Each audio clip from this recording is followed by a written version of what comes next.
The first cold wind of October slid down Colfax Avenue and slipped into Harbor Grill every time the door opened. The little bell above the frame rang with each new gust, a bright sound against the murmur of voices and the low crackle from the TVs showing football. Daniel Cruz held the door for his daughter and felt that wind brush the back of his neck. Mia hopped past him, her sneakers squeaking on the tile as heat and the smell of sizzling meat wrapped around them. "It smells like cheese heaven," she said, tipping her head back to sniff. "That is a very specific kind of heaven," Daniel replied. "Find us a table before you pass out." Harbor Grill was not fancy. Vinyl booths, laminated menus, ketchup bottles, half full, neon beer signs reflected in the front windows. The kind of place that always had someone at the counter at any hour and never played music so loud you had to shout. Mia chose a booth near the big front window where you could see the streetlights flick on, one by one outside. She slid into the seat, dropped her backpack beside her, and pressed both hands on the table as if claiming it. "I am ordering the grilled cheese," she announced, "and tomato soup and fries." "You have the appetite of 3 people," Daniel said, but he smiled. "Grilled cheese and soup it is." He shrugged off his coat and folded it beside him. The waitress poured them water without asking and left menus with a practiced flick of her wrist. Mia did not bother to open hers. She already knew what she wanted, had probably been thinking about it since the afternoon. Outside beyond the glass, the sky deepened to a purple blue. Cars glided by, their headlights sliding along the window like streaks of pale light. Daniel watched them for a second, just breathing in the warmth, the clatter, the easy noise of a place where people were not thinking about survival. For a long time, he had avoided restaurants. They reminded him too much of nights when he could not afford even the cheapest item on a menu, when windows were hard edges between him and people who could sit inside and order without counting. The bell above the door chimed again. He did not mean to look up. His eyes just moved that way, muscle memory. A tall woman in a thrift store coat had stepped in, tugging the door closed behind a small girl with a backpack almost as big as her. The girl stopped short, blinking in the warm light. Her hair was a messy tangle, cropped short and curling at the ends. The knees of her jeans were scuffed white. She sniffed the air the way Mia had, but her expression was different. Less joy, more hunger. "Table for 2, the host asked. "Just a minute," the woman said. She stepped aside to study the big board above the counter that listed the daily specials. Her hand went instinctively to her pocket fingers, pressing against something there. Money. Not much from the way her fingertips moved, smoothing and counting through the fabric. Daniel knew that motion. Years had not dulled it. Thumb against worn paper, index finger against the edges of coins, the small calculation that lived in the back of the brain, rent, gas, food. He looked away back to Mia. The grilled cheese would be here soon. He reached for his water and took a sip. The ice clinked against the glass. "Dad," Mia whispered. Her eyes were not on him. They were fixed past his shoulder. He turned. The small girl had pivoted toward their booth. Her mother was still reading the menu board, lips moving as she traced prices. The girl had found a tray passing by, then another, then Mia's table. Her gaze locked on the empty plate in front of Mia, framed by knife and fork and napkin. There was nothing on it yet, but Mia's menu was open to a picture of the kids' grilled cheese. The photograph showed bread-browned, perfectly cheese stretching in a golden line. The girl's small hands had curled around the edge of a nearby chair. Knuckles white. Daniel saw her throat move as she swallowed. Mia dropped her eyes to the menu, then back to the girl. "Why is she looking at my food?" Mia asked, even quieter this time. "She might just be curious," Daniel said. He did not believe that. He could feel the lie in his own mouth. That look was not curiosity. It was the way you looked at food when your stomach had been empty long enough to feel hollow instead of sharp. The waitress arrived with their order. A thick white bowl of tomato soup for Mia, steam rising in soft curls. A grilled cheese sandwich sliced on the diagonal, cheese oozing at the cut. Fries in a small metal basket, salted and hot. The smell hit the air and seemed to twist where the girl stood. Her eyes followed the plate to the table, as if pulled by a string. "Mia," Daniel said softly. She nodded like she understood something, even if she did not have words for it, and scooted back in her seat, hands in her lap. She did not pick up her sandwich. At the counter, the woman had finished counting. She pulled worn bills from her pocket, laying them flat on the surface one by one, then a small pile of coins. She pointed at the menu. "The kids' mac and cheese," she said. "To go, no drink."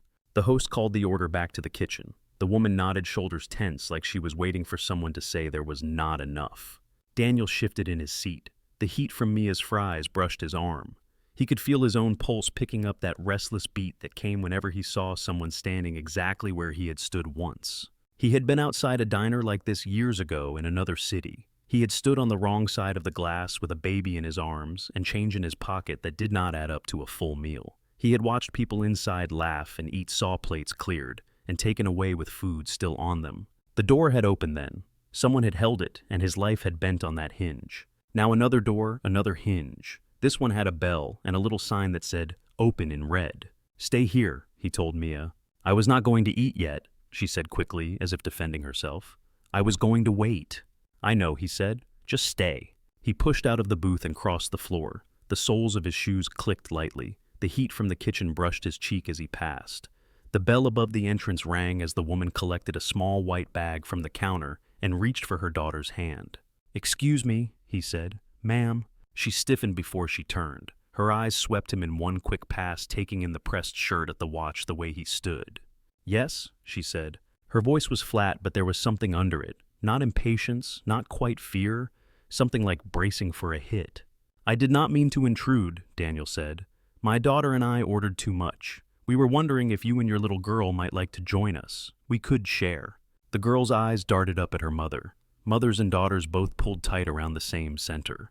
"We're fine," the woman said. "It's no trouble." "It is not about trouble," her jaw clenched. "We do not need your charity." The way she said the last word cut the air, charity like something sour in her mouth. For a second, the sounds of the restaurant seemed to recede. Just the bell, the hum of the cooler, the distant whistle of a kettle in the kitchen. "I did not mean it like that," Daniel said. "I know exactly how you meant it." Her eyes met his then. They were not empty. They were crowded with things that had nothing to do with him and everything to do with someone else who had once stood in front of her and offered help with a price just out of sight. She tightened her grip on the little girl's hand.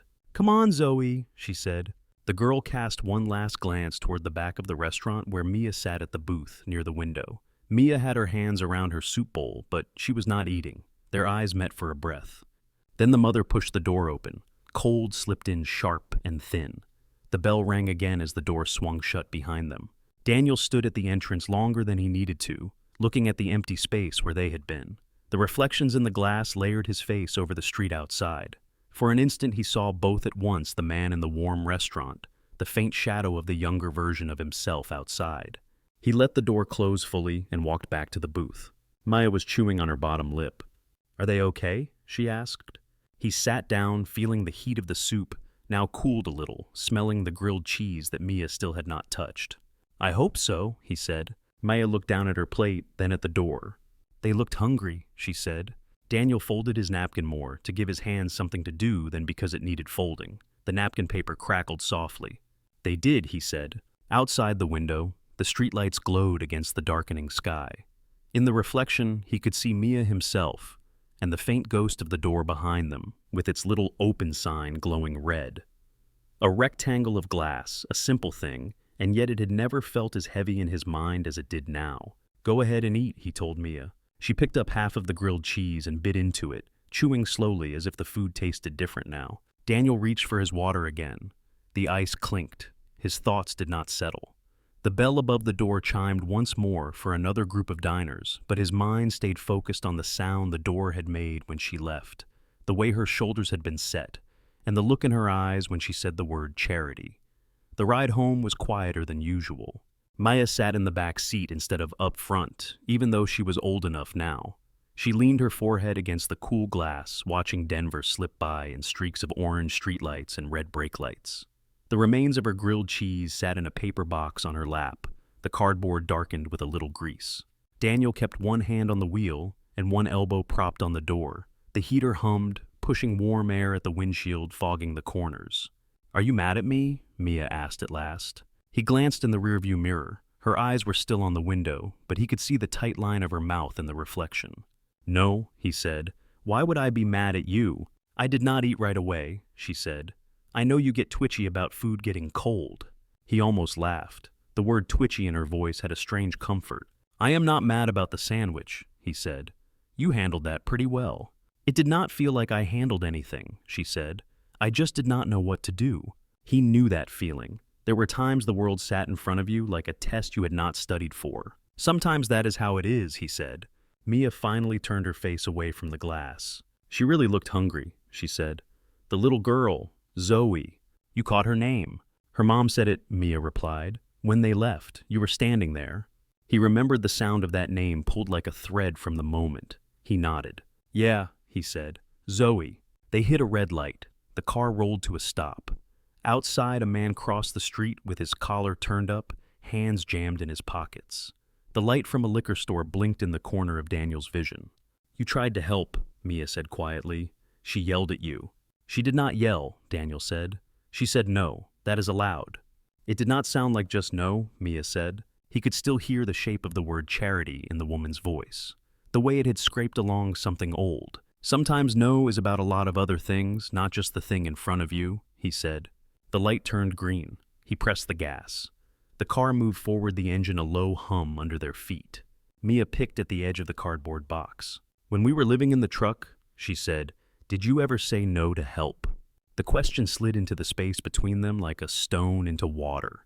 Tiny ripples moved out from it. She rarely brought that time up. He talked about it even less. I did not get offered much help, he said. Did you ever want to say no? She asked. If someone had offered, he thought of pale fluorescent lights in cheap bathrooms, the smell of old coffee at gas stations, the way he had kept his eyes down to avoid being noticed. He thought of nights when he had walked circles around a parking lot just to keep warm. I wanted to say yes to almost anything, he said, but it depends who is offering and what they want back. Mia went quiet. He heard the faint sound of her breathing, the rustle of her sleeve as she hugged the box closer. I am glad Mrs. Patel wanted you to say yes, Mia said, because if she had not, we would not be here. We would probably still be in the truck, and I would be really squished by now. The image pulled a smile out of him, small and unwilling. He saw it so clearly. Mia, or a version of her long legs and elbows, folded up into the back bench of that old pickup. Yeah, he said, you would be very squished. They turned into their neighborhood, a row of modest houses with porches and small front yards. His place had a narrow lawn, a single maple tree in front, and lights on a timer that flicked on as he pulled into the driveway. He parked and killed the engine. The quiet that followed seemed heavier than the noise. Grab your backpack, he said, and the sandwich. We are not wasting it. I might not eat it, Mia said, but she held the box carefully. Inside, the house smelled faintly of coffee and laundry detergent. The living room held the familiar clutter of their life. A blanket slipping off the couch, a sketchbook on the coffee table, a pair of sneakers abandoned in the middle of the floor. Mia dropped her backpack by the hallway, kicked off her shoes, and padded to the kitchen. Daniel followed, flicking on lights as he went. The kitchen was small, but it was his. Cabinets mismatched from when he had renovated, bit by bit a fridge with magnets holding up drawings and school notices. He set his keys in the bowl by the door and emptied his pockets. His fingers brushed paper. He pulled out the receipt from Harbor Grill and set it beside the monitor on the counter. White paper, black ink total, circled in a quick swipe of the pen. To most people, it would be nothing more than trash. For him, receipts still had weight. They were little records of the fact that he could pay. Proof that there had been enough this time, enough in the account, enough in the wallet. He leaned on the counter for a second, head low, eyes on that strip of paper. The number on it was not large. There had been nights where it might as well have been the price of a car. Can I have ice cream, or is that asking for too much happiness in one day? Mia called from the fridge. You can have ice cream, he said, but small. Medium, she bargained.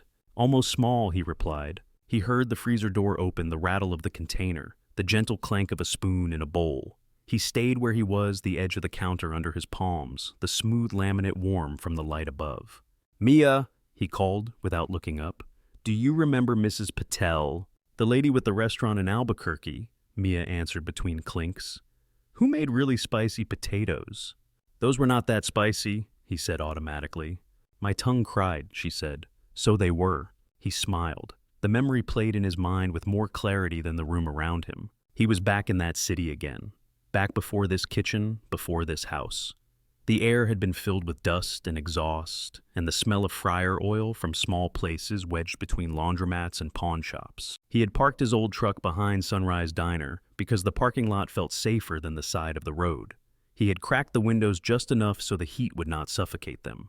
Maya had been tiny all-round cheeks and heavy eyelids strapped into a faded car seat, her fist clenched around a stuffed bear so worn its fur had gone thin.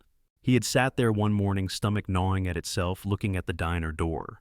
People went in and came out, some with white bags in their hands that left a faint grease stain on the paper. His wallet had held a few crumpled bills and some coins. Gas, diapers, food. That triangle had trapped him. There was never enough to cover all three. He had watched a woman in a floral dress carry in a crate of vegetables through the back door. He had heard the clatter of pots inside the rise and fall of voices. At some point, watching did not feel like enough. At some point, the hunger in his own chest and the weight of his daughter in the back seat pushed him out of the truck. He had gone into the diner, the bell above the door ringing just like the one at Harbor Grill, a high, clear sound. The air inside had smelled of coffee eggs, onions, and oil. A woman stood behind the counter, neatly draped hair pulled back in a clip. Her name tag read, Patel. "Can I help you?" she had asked. He had not planned words. They came out rough. "I need a job," he had said. "Any job. I can wash dishes, I will sweep, whatever you need. I just need to feed my kid." Mrs. Patel had looked at him in a long, careful way. Not cruel, not soft either. Observing, measuring. "You have experience in a kitchen?" she had asked. "Not in a real one," he had said, "but I can learn fast." She had tilted her head, then glanced past him through the glass at the parking lot. Their truck was visible, the back window reflecting light. Maybe she had caught sight of the car seat. He would never know. "Come," she had said after a moment. "Wash dishes. 6 hours. I pay at the end of the shift. You eat now." He had started to protest. She had already turned, calling to someone in the back for a plate. He remembered the heat rising from the food she put in front of him, the way the curry smell hit him so hard his eyes watered. He remembered sitting at a corner table shoveling food into his mouth faster than he meant to, while keeping one eye on the truck outside. At the end of that first shift, his hands raw and wrinkled from soap and hot water, she had pressed cash into his palm and said, "You come back tomorrow." He had stammered thanks words clumsy on his tongue. She had shook her head. "Do not thank me," she had said. "You work. I pay. That is the trade. When you are on your feet, you help someone else. That is all." Now in his Denver kitchen, that memory settled around him like a coat. He picked up the Harbor Grill receipt, rolled it between his fingers until it softened.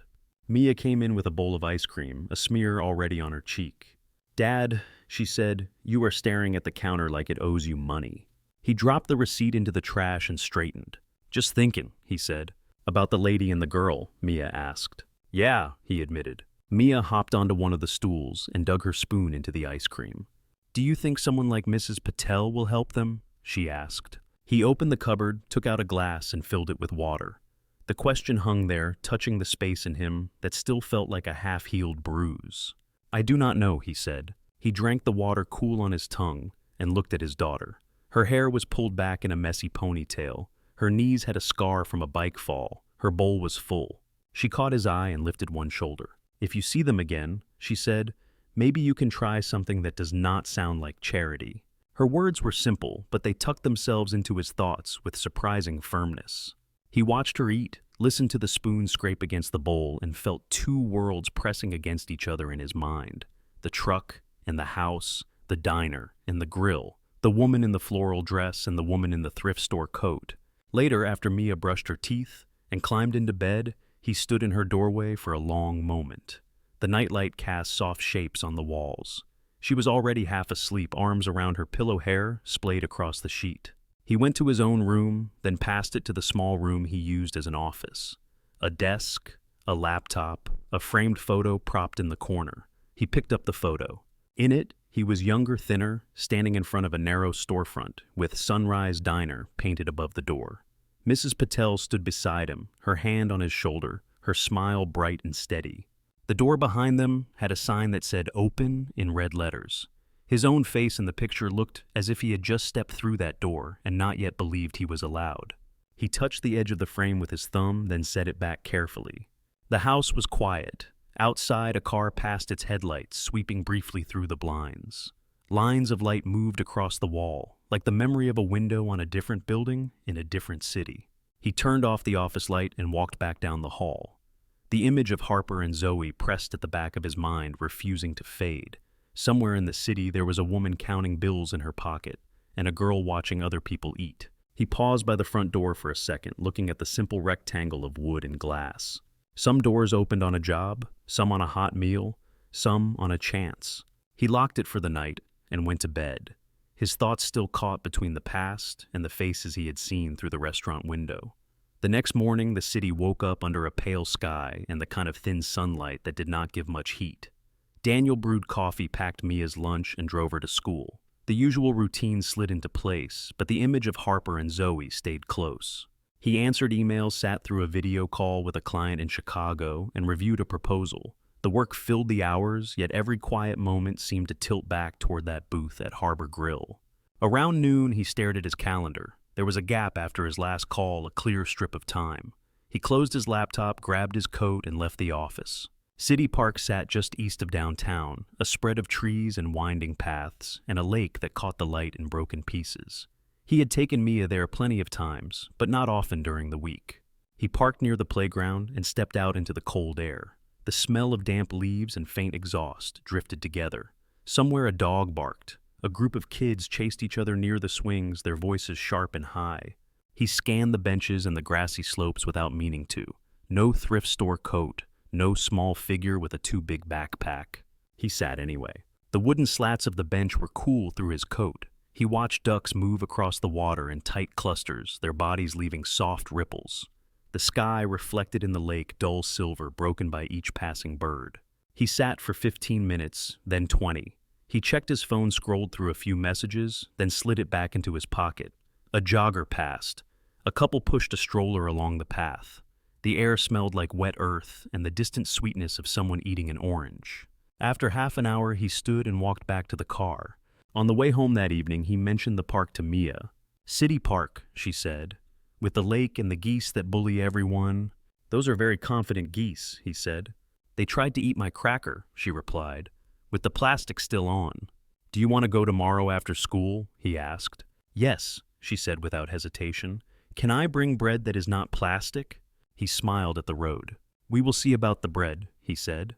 The next day he waited in the school pickup line until Mia came out, backpack bouncing against her back. "We are going to the park, right?" she said, tugging open the car door. "Yes," he said, "we are going to the park." She climbed in, chattering about a science experiment gone wrong, and a classmate who had tried to glue glitter to his eyebrows. The school slid away behind them, replaced by trees and the wide curve of the park road. This time the playground was busier. Children clung to monkey bars, swung from them, hung upside down. Parents and caregivers stood in clusters, cups of coffee in hand. The smell of hot dogs from a food cart drifted on the breeze. Daniel did not see Harper and Zoe at first. He let Mia run ahead to the swings and followed at a slower pace, shoving his hands deep into his coat pockets. He chose a bench with a view of the playground and sat. He watched Mia pump her legs on the swing, her hair flying behind her. Her laugh reached him in fragments. He might have left it at that if not for the flash of a familiar backpack near the slide. The backpack with one frayed strap and a small patch shaped like a star. Zoe stood at the bottom of the slide, waiting her turn. Her hair was still cut short, still curling around her ears. She wore a red jacket that looked a little too thin for the temperature. Harper sat on a bench farther down the path, close enough to see everything, far enough to keep some distance from the other adults. A sketchbook balanced on her knees. Her eyes moved between the book and her daughter, always circling back to Zoe. Daniel let his gaze pass over them and move on, not letting it snag. He did not stand. He did not wave. He stayed where he was. If Harper had seen him, she gave no sign. Her shoulders were drawn up as if braced against the cold, or something sharper. Mia launched herself off the swing and landed with a stumble, then straightened. She brushed her hands on her jeans and looked around. When she spotted Zoe, her face brightened. "There she is," Mia said under her breath. She jogged over without waiting for permission. Daniel sat a little straighter, but did not call her back. Mia reached the bottom of the slide just as Zoe stepped aside for another kid. "Hey," Mia said. Zoe blinked, then squinted as if trying to place her. "You were at the restaurant?" Mia said. "With your mom." Zoe's posture tightened for a second, then eased when she recognized Mia. "You had the grilled cheese," Zoe said. "Yeah," Mia replied. "You have a good memory." Zoe shrugged, looking down at her worn sneakers. "It smelled really good," she said. A boy slid down between them, hitting the ground with a thump. They both stepped back to make room, then stepped forward again. "I am Mia," Maya said. "Just so you know my name and not just my sandwich." "Zoe," the other girl answered. "But you heard that already." "Do you want to swing?" Maya asked. Zoe glanced toward the bench where Harper sat. Her mother had looked up from the sketchbook. Their eyes met across the playground. Harper's hand tightened on the pen. Zoe lifted a hand in a small gesture that was half question, half request. Harper studied her for a heartbeat, then gave a tiny nod. Zoe turned back. "Okay," she said. They headed for an empty set of swings. Mia took the left, Zoe the right. Daniel watched them from his bench, his chest tight for reasons that had nothing to do with the cold air. "Your dad is here," Zoe said, glancing toward Daniel. "Yeah," Mia said. "He is trying to look like he is not watching me every second, but he is very bad at it." Zoe smiled, then bit her lip as she pushed off from the ground. Her sneakers scraped against the wood chips. The chains rattled. Harper pretended to return to her sketching. Her eyes flicked up every few seconds. The lines she drew seemed more like shapes and shadows than anything solid. Daniel stayed where he was. He felt the urge to stand to move closer to say something, but he let the urge pass. The distance between his bench and Harper's felt like a thin strip of ice not safe to cross yet. The girls swung higher. Their voices floated across the space. "My mom works late sometimes," Zoe said. "We do not go out a lot." "My dad orders takeout when he burns dinner," Mia replied, "which is a lot."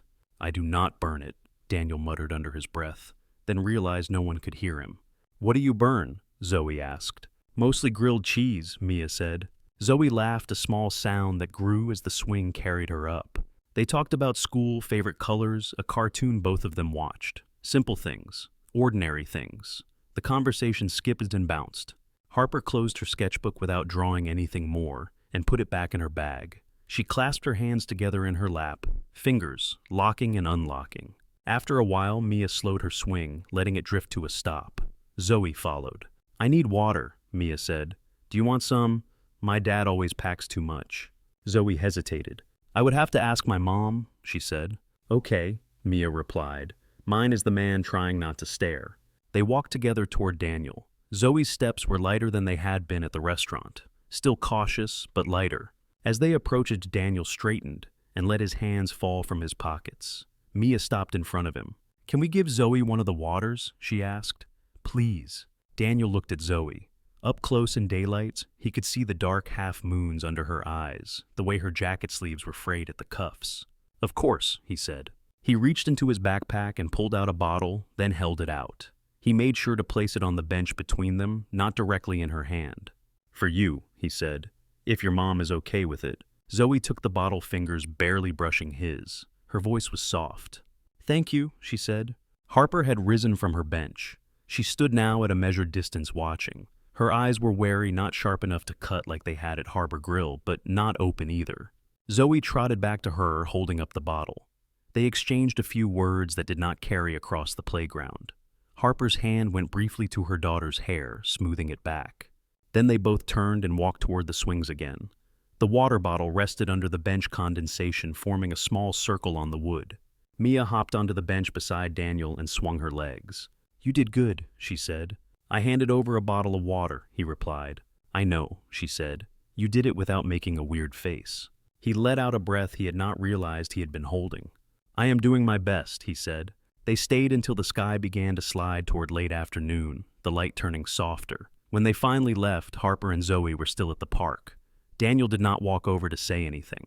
He drove home with the window cracked open, the cool air clearing his head. In his chest there was a feeling he could not quite name, something between patience and restlessness. He did not know if the park would be part of their routine now. He only knew that it no longer felt like any other place. The image of two girls on swings had joined the collection of pictures in his mind that refused to fade. The park became a quiet habit. Not every day. Life did not allow that. There were afternoons when meetings ran long, when traffic clogged the streets, when Mia had homework and grumbled about math. On those days, City Park passed by only as a strip of trees in the distance. Other days there was time. Sometimes they found the swings empty, and the benches scattered with fallen leaves, and there was no red jacket, no frayed backpack. They stayed anyway. Mia made up stories about the geese as they waddled in crooked lines. Daniel scrolled through emails and answered a call or two. his eyes drifting to the path where a thrift store coat might appear. Then there were the days when the coat was already there. The first time Daniel saw Harper again after that afternoon, with the water bottle, she was standing near the playground fence, both hands wrapped around a paper cup from a coffee cart. Zoe was at the sandbox, half crouched, building a lopsided castle. Mia spotted Zoe before he did. "She is here," Mia said, her hand already on the seatbelt. "Seatbelt off first," Daniel said, "then park reunion." She clicked the buckle open and bolted toward the playground as soon as her sneakers hit the ground. By the time Daniel closed the car door, Mia was at the edge of the sandbox telling Zoe some long, complicated story that involved a dragon and a science quiz. Harper noticed him as he approached. He could tell by the way her shoulders shifted a small stiffening that he recognized now as alertness. She did not look away this time. She took a sip from her cup, eyes on him, then on the girls. "Hi," he said, stopping a respectful distance away. Her gaze lingered on him for a beat. "Afternoon," she said. It was not warm, but it was not the sharp no from the restaurant either. He nodded and moved past her to a bench near the fence. From there he could see both girls and the curve of the lake beyond. He sat, pulled out his phone, and a folder of printed notes. The words on the paper did not settle easily. His attention kept floating to the sandbox where Mia and Zoe were now digging side by side, heads bent close. Sand stuck to Zoe's knees. A streak landed on Mia's cheek. They laughed at something only they could hear. The afternoon light slanted across the park, catching in Zoe's hair. Harper shifted her weight, as if ready to move at the first sign of trouble. Her coffee steamed in the chill air. Over the next week, scenes like that repeated. Different days, different times. The details changed. The shape remained. One day, the girls invented a game with the metal bars on the climbing structure hanging and dropping, timing their jumps. Another day, they shared a small notebook and passed a pen back and forth, each drawing half of a creature that ended up with 6 legs and a crooked smile. Harper and Daniel orbited the same space without colliding. He sat on one bench, she chose another, always leaving an empty stretch between. She kept her sketchbook on her lap, pencil moving in slow strokes. He held a book or his phone, though he read the same paragraph 3 times. Their eyes met occasionally. A nod passed between them, sometimes nothing more. When the girls ran from one side of the playground to the other, they crossed that thin line between the benches again and again, a moving bridge neither adult seemed ready to step onto. One afternoon, the sky was a clear, hard blue. The air had a bite that hinted at winter. The trees were losing the last of their leaves, small brown scraps that fell and landed in the grass. Daniel and Mia arrived to find the swings empty. They claimed their usual bench. Mia shrugged off her backpack and dug out a crumpled packet of crackers. "For the geese," she said. "They do not need more confidence," Daniel replied. "They are my army," she said. She ran down toward the water, calling to the birds. They came in a low, honking rush, their feet slapping the ground, their eyes bright and greedy. Daniel stayed on the bench and watched his daughter negotiate with a crowd of birds, much larger than her. She waved her arms, scolded them, laughed when one got too close, and almost stole a cracker from her hand. He was so focused on Mia that he did not notice Harper at first. When he did, she was already halfway to the bench where he sat. She carried no coffee cup this time, no sketchbook. Her hands were tucked into her jacket pockets. Zoe walked at her side, ponytail askew, clutching a thin scarf. Harper paused a few feet away. "Is anyone sitting there?" she asked, nodding at the far end of the bench. Daniel shook his head. "No," he said. "Help yourself." She sat, leaving a careful space between them, enough that their coats did not touch, even if they both leaned back. Zoe went straight toward the water, stopped when the geese turned their attention to her, then laughed when Mia shoved crackers into her palm and made introductions. "They are vicious," Harper said, watching the scene. "That is one word," Daniel said. "Mia calls them her army." Harper's mouth twitched, not quite a smile, but not far from it. "Of course she does," she said. For a while, that was all. They sat side by side and watched their daughter scatter crumbs, squealing, when the geese surged forward, then retreating, then advancing again. The bench creaked softly as they shifted their weight from time to time. A cyclist rode past behind them, wheels humming on the path. Somewhere across the park, a siren wailed briefly and faded. "She talks about your daughter," Harper said eventually. Daniel turned his head slightly. "Zoe talks about Mia," she clarified. "At home, a lot." "Good things, I hope," he said. "She thinks Mia is the bravest person alive," Harper said, "because she yelled at a goose." Daniel exhaled a short, surprised sound. "Is das a sound? Srabisch chow." Tro. That tracks, he said. Harper watched him for a moment, his profile the way his eyes stayed with the girls. You come here often, she said. When I can, he answered. Work gets in the way sometimes. What kind of work? She asked. He glanced at her, sensing the test inside the simple question. Consulting, he said. I help small companies figure out how not to sink. She nodded as if filing that away. That sounds vague, she said. It is, he replied, which is how I keep getting hired. Something like a smile finally reached her eyes. It softened her face, made her look younger, less guarded. She watched the girls again. Zoe likes it here, she said. There is space. There is space, he agreed. They fell back into silence, but it was different from the ones before. Less like a wall, more like a shared blanket pulled up to the same line. The wind picked up, sliding across the surface of the lake, ruffling the water. A plastic bag skittered along the path before catching on a bush. The geese decided they had had enough crackers and waddled back to the shoreline, muttering to themselves. Mia and Zoe trudged back up the slight slope, cheeks red, hands chilled. We cannot feel our fingers, Mia announced. Zoe nodded in agreement, blowing on her hands. Then it is time to sit, Daniel said. You can warm up here. The bench was not wide enough for all of them, without some rearranging. Mia squeezed herself between Daniel and Harper, with no hesitation at all. Zoe perched on the edge of the wood next to her mother. Maya bumped shoulders with Harper, then froze for a fraction of a second, aware she had done it. Harper looked down at her, then shifted just enough to give Mia more room instead of moving away. Sorry, Mia said. It is fine, Harper replied. You are not very heavy. The girls giggled at that. The warmth from their small bodies seeped into the adults on either side. Zoe leaned into her mother's arm. Mom, did you see the big goose? She said.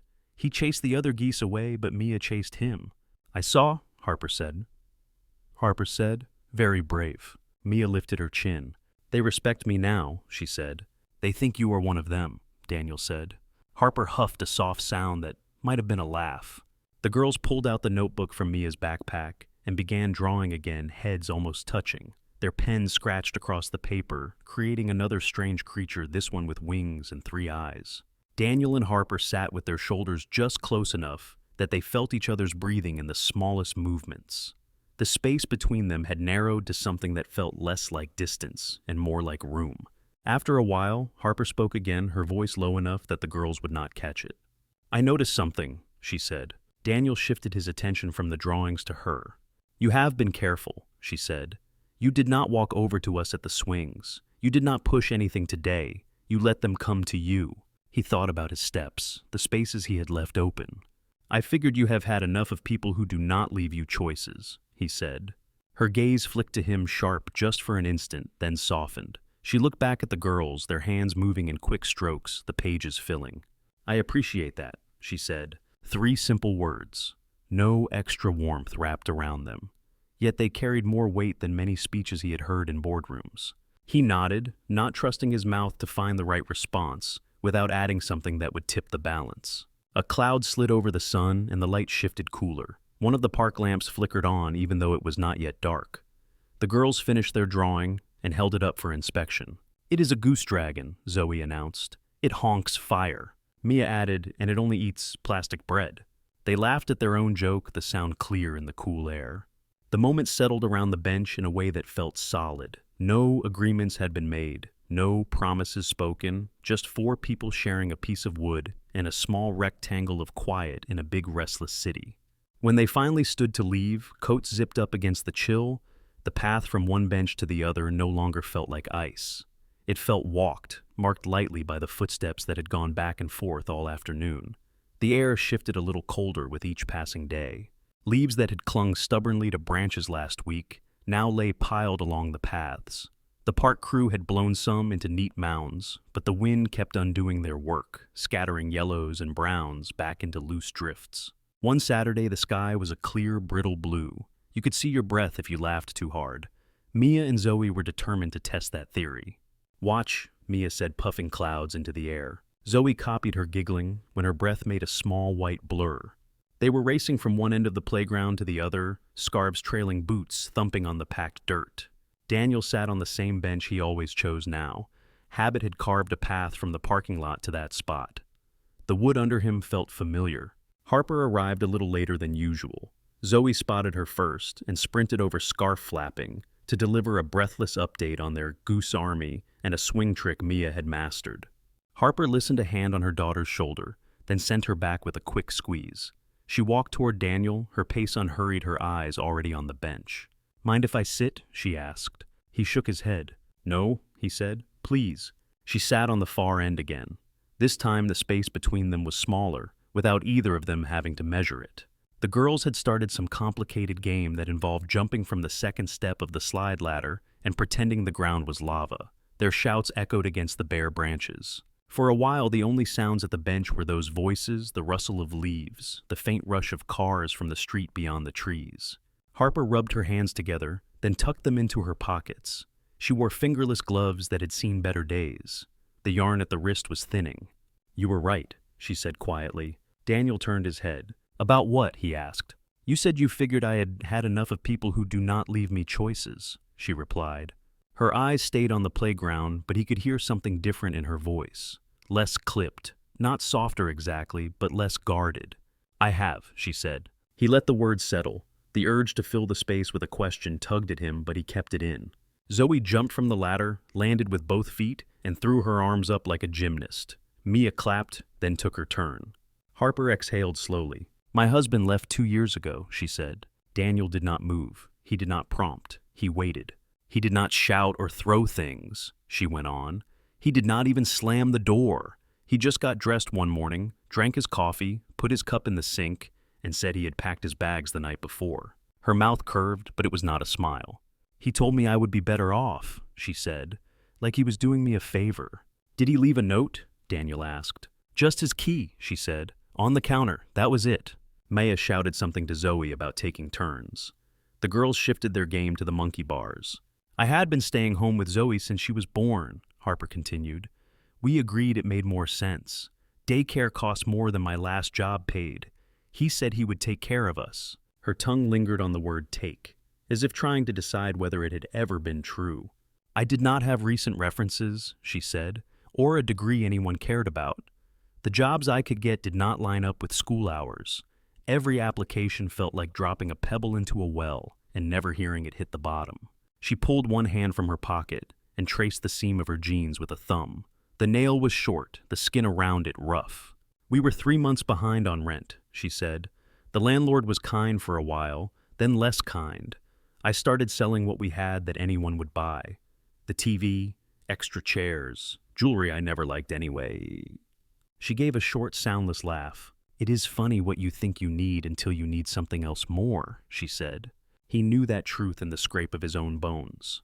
"That is when I met Victor," she said. She did not spit the name. She rolled it out flat like a piece of paper she had examined too many times.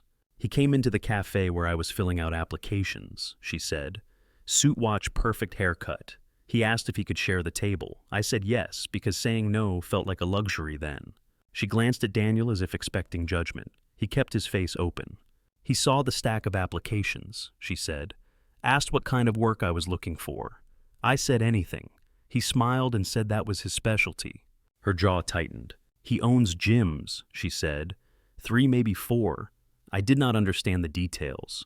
What I heard was that he needed administrative help.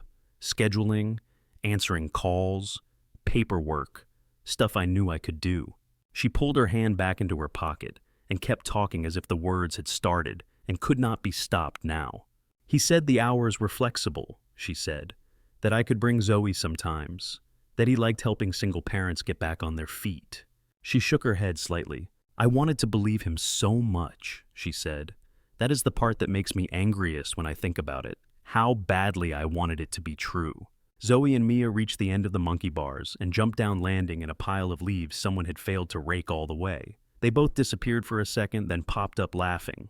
"At first it was fine," Harper said. "The job was real. He paid on time. He did not hover. He gave me a nicer chair when he saw my back hurt. Told me I was smart.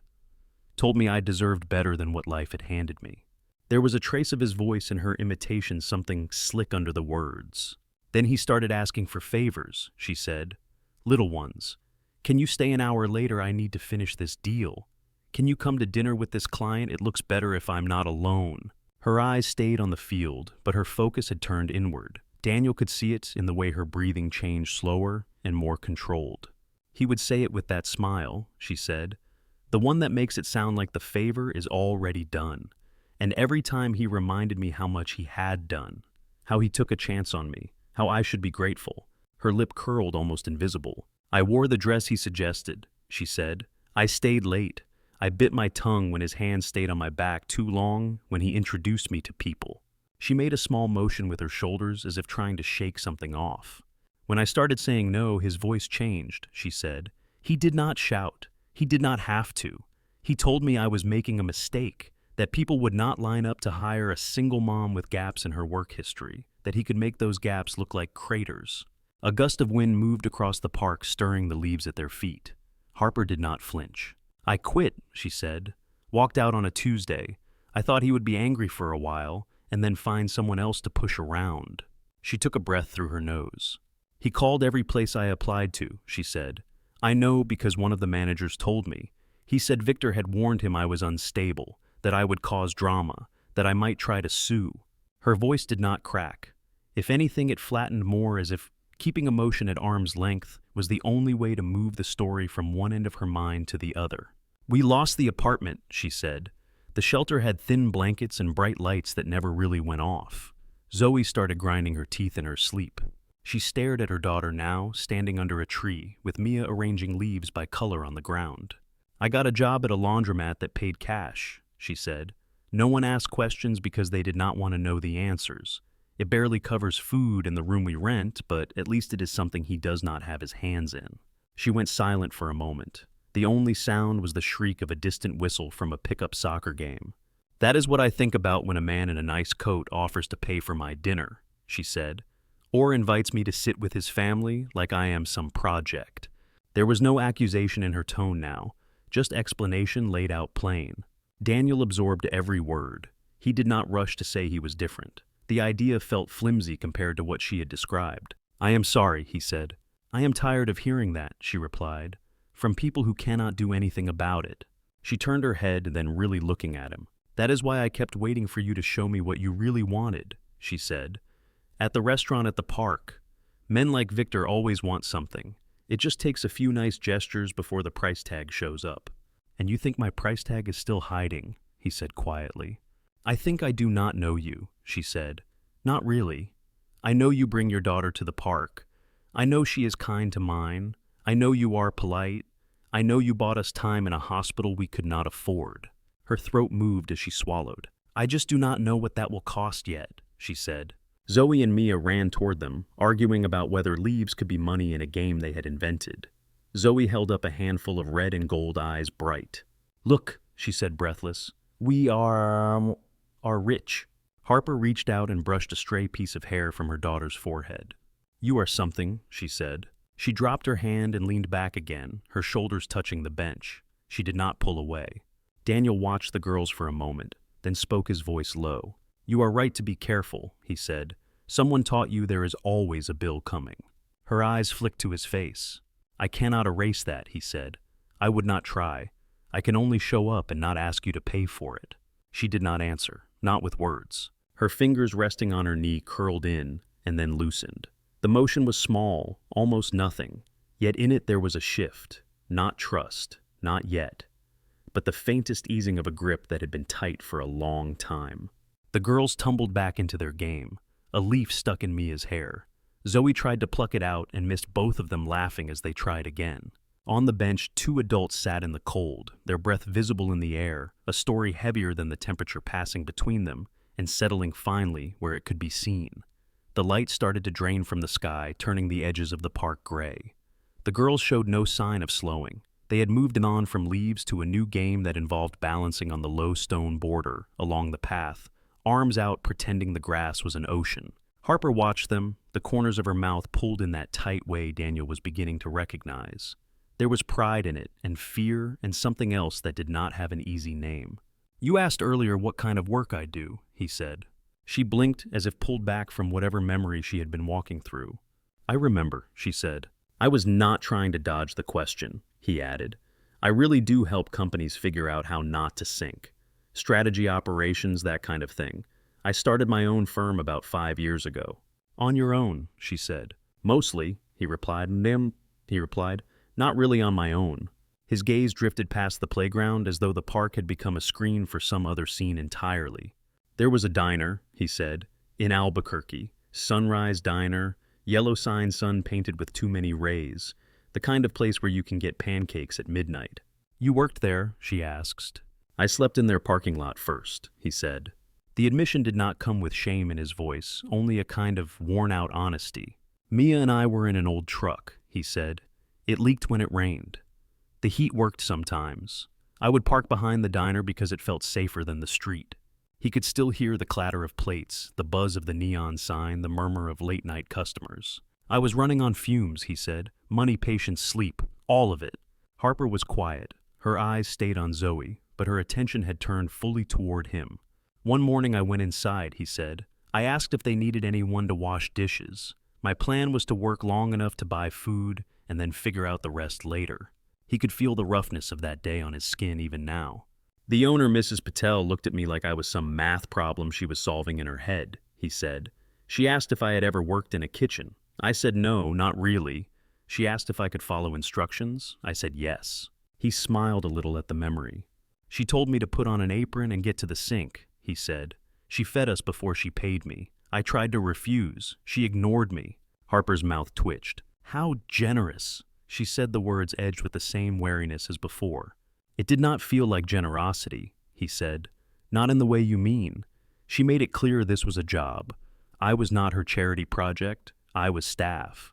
He remembered the way she had corrected him when he had stumbled over the word, thank you, too many times. She told me something that stuck, he said. She said, I am not saving you. I am hiring you. You show up, you work hard. I pay you what I can. That is the arrangement. He let the words hang there a moment. And then she said, if it helps, good. If one day you are in a position to help someone else, you do it. That is how you pay me back. Not to me, to the world. Harper shifted her shoulder, brushing the back of the bench. So you think I am your chance to keep some promise? She said. I think I owe a lot of people a debt that cannot go back to them directly, he said. So I look for ways to move it forward. She was silent. A crow called from the top of a bare tree, harsh against the softer sounds of the park. That does not mean you are an obligation, he said, or a project, or a box to check. I bought you at the restaurant and remembered what it felt like to stand on that kind of edge. That is all. Her jaw relaxed by a fraction. You could have just handed me money, she said. I thought about it, he admitted, for about 30 seconds. Then I remembered how much I hated when people pressed cash into my hand like they were wiping off guilt. She nodded slowly. That at least she understood. The job, he said, careful now. At my firm. I need help with administrative work. Scheduling invoices, client emails, making sure I do not forget where I am supposed to be. I could hire a stranger from an agency. That is what I have done before. Or I can offer you a shot at it. He felt her body go still beside him, a tiny pause along her spine. Here it is, she said under her breath. The price. It is not a gift, he said. You would interview like anyone else. If you get it, you would be paid like anyone else. You could quit if you wanted. I could let you go if it did not work out. It is a job, not a favor. She did not answer. Mia needs someone to keep us from drowning in calendars, he added, trying to cut the tension with a small line of humor. She says I forget too many school things. Do you, Harper asked, expect me to be grateful every day if I take it? I expect you to show up on time and do the work, he said. That is it. Do you expect me to stay late whenever you ask? So I remember who helped me when I was desperate. Her voice had a bitter rhythm now, mimicking someone else. No, he said. If I ever make you feel like you owe me your life, I hope you quit right then. He reached into his coat and pulled out a business card. The edges were slightly worn from his wallet. He did not hold it out to her directly. He set it on the bench between them. The card sat there small and white. Cruz and Partners, his name, a phone number, an email. Harper stared at it as if it might come with invisible ink only she could read. You are asking me to walk into your office, she said, to sit in a room you control, to answer questions, to give you more of my history than you have already. I am asking you to consider it, he said. You can throw the card away as soon as you walk out of the park. You can call in a week, or never. He shrugged his shoulders tight. You do not ever have to tell me what you decided, he said, not unless you want the job. The girls had come back within earshot now, cheeks flushed from the cold. They had collected a few round stones from near the path and were arguing about whether they looked more like precious gems or alien eggs. Harper reached down and picked up the card. She did not put it in her pocket. She turned it over once, twice, as if checking both sides for fine print. "Why me?" she asked E. He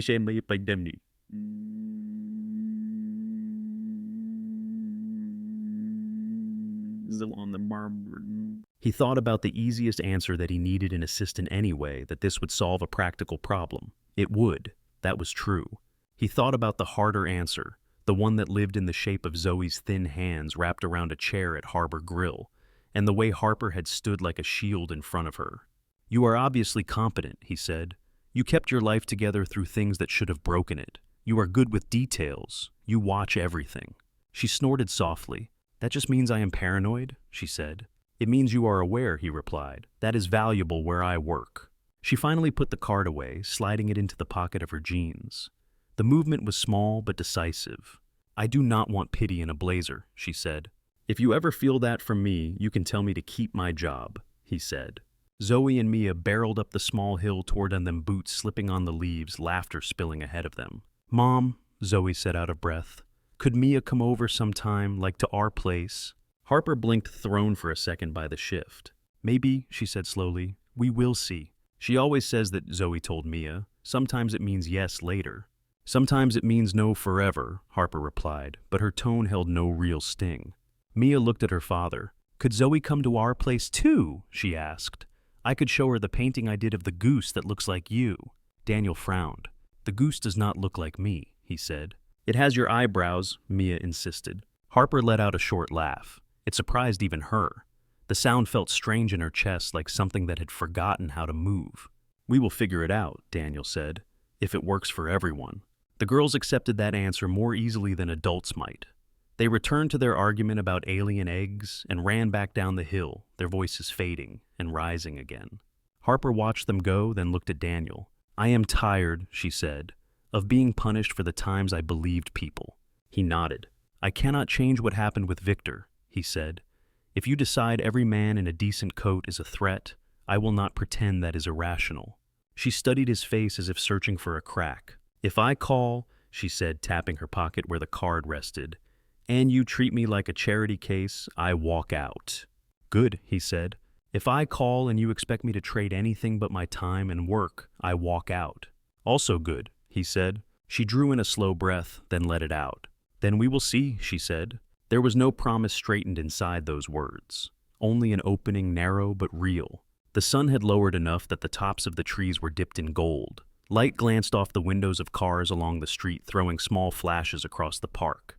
The girls chased one of those flashes like a little moving treasure. Harper rose from the bench, calling to Zoe that it was almost time to go. Daniel stayed seated, watching as they gathered their things. As she walked past him, Harper paused just long enough to speak under her breath. "Thank you," she said. He turned his head. "For what?" he asked. "For putting the card on the bench," she said. "Not in my hand." Then she walked away, her daughter falling into step beside her, the outline of their two figures stretching long across the grass. The card stayed in Harper's pocket for 3 days. She felt it every time she reached for change at the laundromat, the edge of it catching her fingertip. She thought about throwing it away each night when she emptied her jeans onto the small dresser in the room she shared with Zoe. Each night, she put it back. At the laundromat, the air was heavy with steam and detergent. Machines thudded and whirred in constant rhythm. Metal carts squeaked along the floor. Harper fed quarters into a washer until her fingers smelled like worn metal. A customer asked her where the dryer sheets were. Another wanted change for a 20. Life carried on in hums and clanks around her, but the presence of that small rectangle of cardstock in her pocket pulled at her thoughts like a loose thread. On the 4th day, she stood in the narrow back room with its mop bucket and wire shelf and took the card out. The print on it looked too clean for the space. She stared at the phone number until it blurred. She did not have a smartphone, only an old flip phone with a scratched screen. Reception inside the building was bad. She stepped out the back door, the metal cold under her hand, and leaned against the alley wall. The sky over the brick buildings was a dull white. A delivery truck idled around the corner.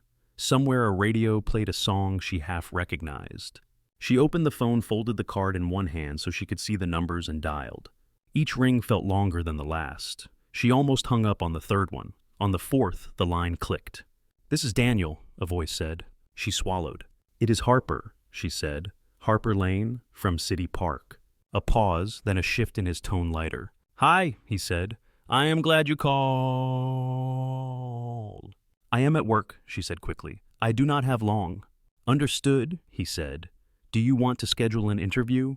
The word interview sat differently than offer. It made something in her shoulders relax by a fraction. "Is the job still available?" she asked. "It is," he said. "How about Monday morning, 9 o'clock? Can you make that work?" She thought of the laundromat schedule, the bus routes, Zoe's school drop-off. The pieces lined up in her mind. "I can be there," she said. He gave her the address. She wrote it on the back of the card with a pen she borrowed from the counter. "Bring a resume if you have one," he said. "If you do not, that is okay. We will talk through your experience." "I have one," she said, though it was out of date and creased from being folded into different purses over the years. "All right," he said. "If anything changes, you can call this number back. Otherwise, I will see you Monday." She closed the phone. The alley felt too small suddenly. She slipped the card into her wallet next to a snapshot of Zoe at age 3 in a paper party hat. On Monday, Harper arrived 15 minutes early. The building that housed Cruz and Partners was not a tower of glass downtown, but a modest 3-story brick structure with a coffee shop on the ground floor and 2 small firms above. The lobby smelled faintly of espresso and printer toner. She paused at the glass door that listed the businesses inside. Her reflection looked back at her. She smoothed her hair, adjusted the collar of her best blouse, and climbed the stairs. The office had clean lines and plants that looked real, not plastic. A wall of windows let in thin winter light. Desks were arranged in a way that felt open but not exposed. A woman in her 50s with sharp eyes and a sweater that matched her lipstick sat at the front desk typing. "Good morning," she said without looking up. "How can I help you?" "I am here to see Mr. Cruz," Harper said, "for an interview." The woman hit one last key, then glanced up. "You must be Harper," she said. "I am Karen. He is just finishing a call. Have a seat." There was no surprise, no once-over, no lifted brow, just matter-of-fact acknowledgement. Harper sat in a chair near the window. Her resume rested in a manila folder in her lap. The paper inside had a faint ripple from the time it had gotten damp in a bag. She resisted the urge to smooth it. Voices murmured from the hallway. A door latch clicked. Daniel appeared, a tie slightly askew, a folder under his arm. "Harper," he said. "Hi, thank you for coming." He held the office door open for her, then gestured to a chair across from his desk. The room was tidy, but lived in. Papers in neat stacks, a mug with a coffee ring near the base, a corkboard with color-coded sticky notes. On the corner of the desk sat the same frame photograph he kept in his home office of a younger version of himself, standing in front of Sunrise Diner with Mrs. Patel. He did not point it out.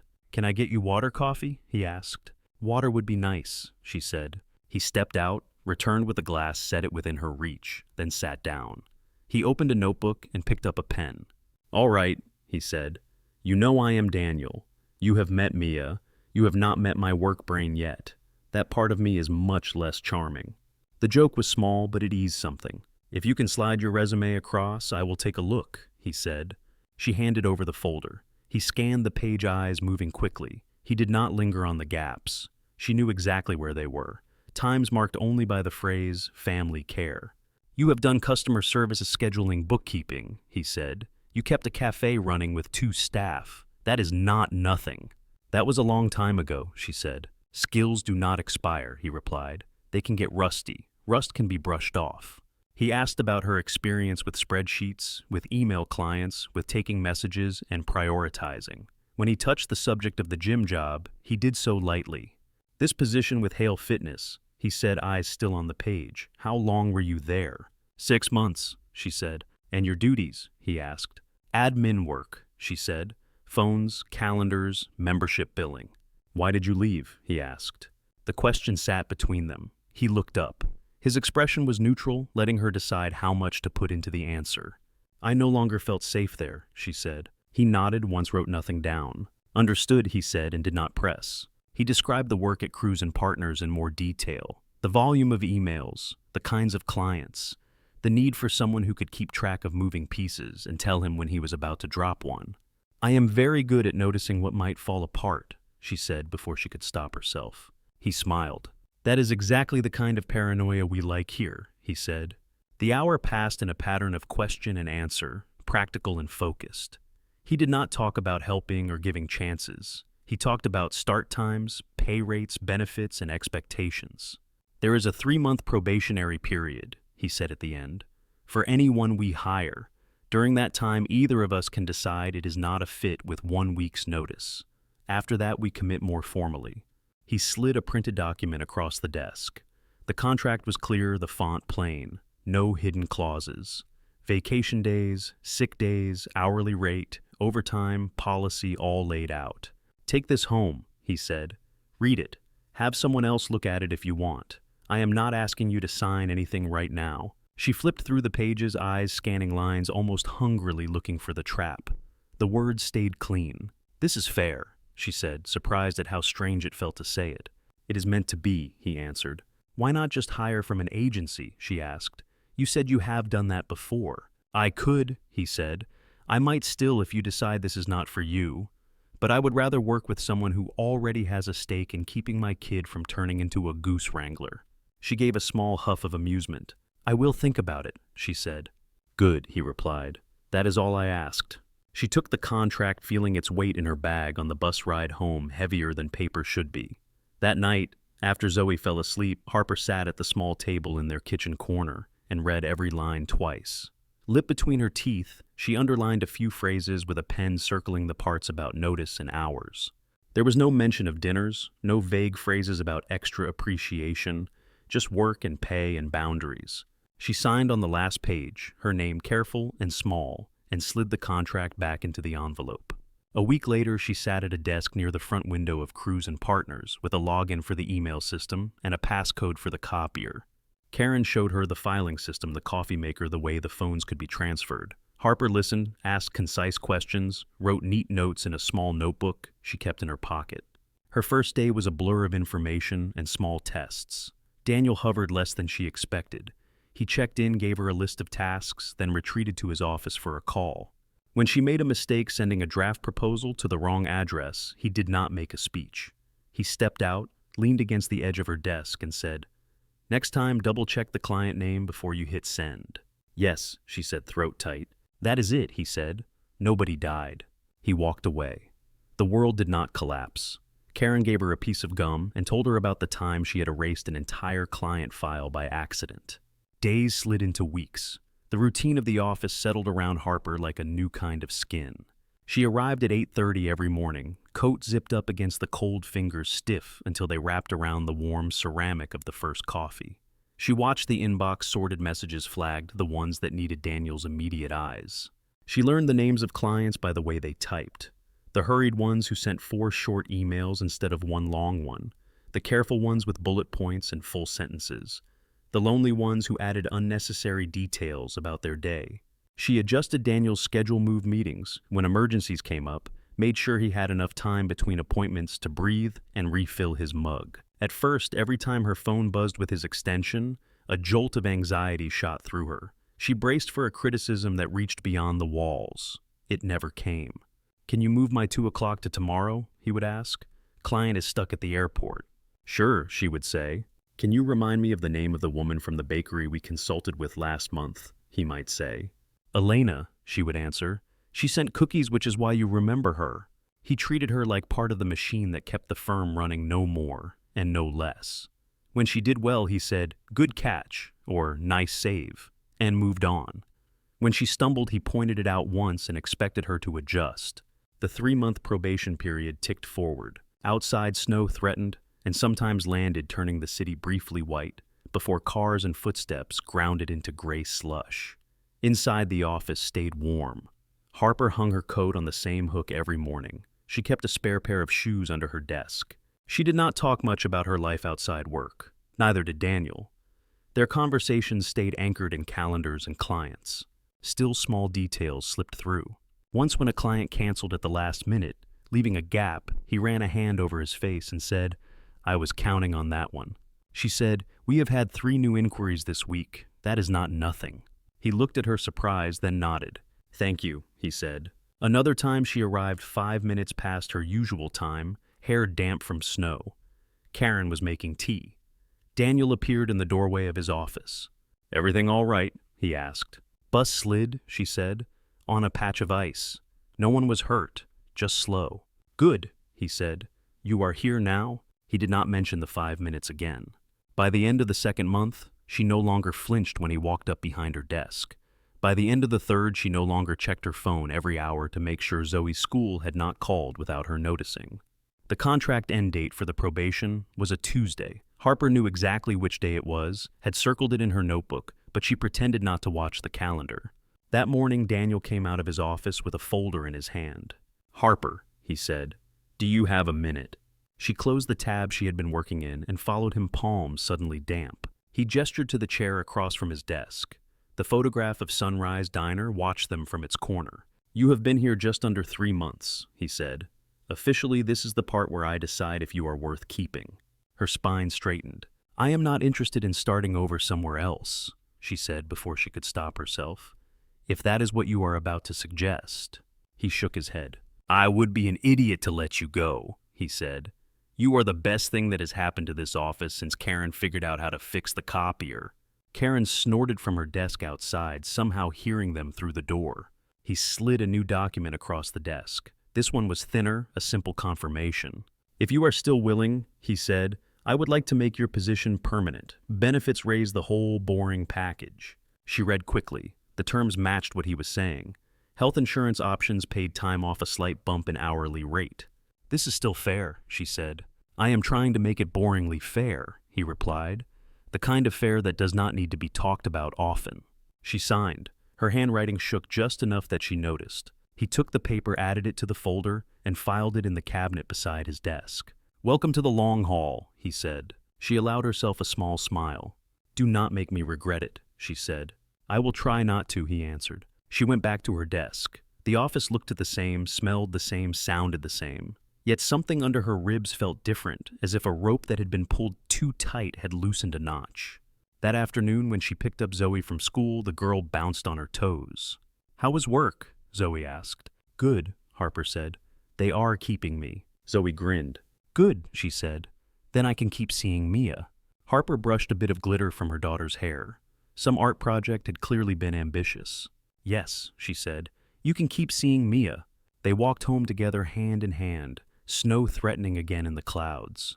The weight of a permanent job settled into place behind the usual worries. It did not erase them. It rearranged them. In the quiet moments at her new desk, between emails and phone calls, a thought began to form at the edges of Harper's mind. It did not yet have shape, only the sense that the ground under her feet was no longer shifting in every direction at once. Winter showed up almost overnight. One week the sidewalks were just cold, the next they were dusted with a thin layer of powder that crunched under boots and turned to gray slush by noon. Breath hung in the air like small ghosts. The office radiators knocked and hissed in protest.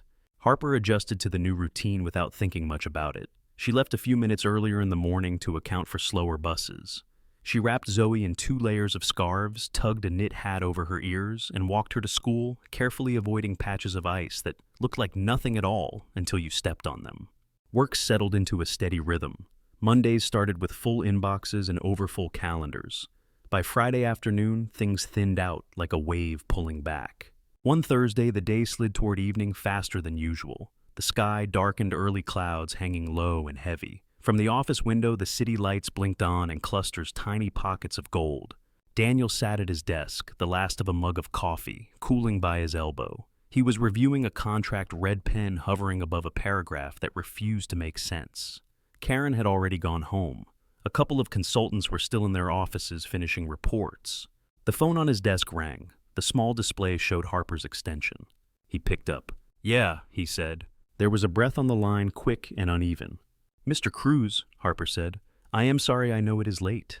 Her voice did not sound like it did in the office. It was thinner, stretched. "What is going on?" he asked. "It is Zoe," she said. "She started coughing last night, and this morning she had a fever. I thought it was just a cold. It got worse. She can hardly catch her breath. I am on the bus to the emergency room. I am calling because tomorrow I know I am supposed to be here, and I just started and I do not have any time off saved and I... Harper, he said. She kept talking, words piling on top of each other. I can ask Karen to cover phones, or I can bring my laptop and answer emails from the waiting room. I just did not want you to think I am taking advantage of the job, and... Harper, he said again more firmly. She stopped. For a moment, all he could hear on the line was the shudder of the bus suspension and the choked sound of someone breathing too fast, maybe both of them. Take Zoe to the emergency room, he said. Right now. That is all I want you to do. But the schedule, she said. The clients, the deadlines, the probation is over, but still, I have not even had 1 full month as a permanent employee, and I do not care about the schedule, he said. Not tonight. He swiveled in his chair, reaching for his coat. Which hospital? He asked. Denver General, she said. It is the closest. I will meet you there, he said. You do not have to, she said quickly. You definitely do not have to. I am not going as your boss, he said. I am going as someone who knows what it feels like to sit in an emergency room with a kid who cannot breathe. There was a small hitch in her breath. It might have been a sob she was trying to swallow. I will call Karen and make sure the office is covered, he added. Do not think about work. Think about getting Zoe seen fast. Okay, she said very quietly. He hung up, grabbed his coat, and turned off his office light. As he passed Karen's desk, he left a quick note, then texted her to check messages and reschedule anything urgent for the morning. He barely read her response. The air in the stairwell was cold. He took the steps 2 at a time, pushed through the front door, and made for his car. The drive to Denver General took 15 minutes. It felt longer. Traffic crawled in places where it should have flowed. A light turned red just as he reached it. He watched the clock on his dashboard and tried not to imagine anything beyond the next turn. The hospital's main entrance doors slid open with a soft hiss as he approached. The smell hit him first sharp, and clean disinfectant layered over old coffee and rubber soles. The fluorescent lights inside made everything look a little washed out. The emergency department waiting room was busy. People in coats hunched over their phones. A child cried somewhere behind a curtain. A television on the wall played the news with the sound turned down. He saw Harper in a hard plastic chair near the last row. Zoe lay with her head in her mother's lap, eyes half closed, cheeks flushed an unhealthy red. Her breathing was shallow, each inhale a small effort, each exhale a soft rattle. Harper's hair was pulled back in a quick knot, strands escaping around her face. Her coat was unbuttoned, as if she had forgotten about the cold. One hand rested on Zoe's forehead, the other clutched the edge of the chair so tightly her knuckles were pale. He walked over slowly enough that she saw him coming, not wanting to startle her. When her eyes lifted to his, they were wide and raw. They said a doctor will see her soon, she said before he could speak. They checked her oxygen. It is low, but not the lowest they said. She has to wait. He looked at Zoe. Her lips had a faint bluish tint at the edges. Hey, Zoe, he said softly. It is Daniel, from the park. Her eyes opened a little more. She tried a smile.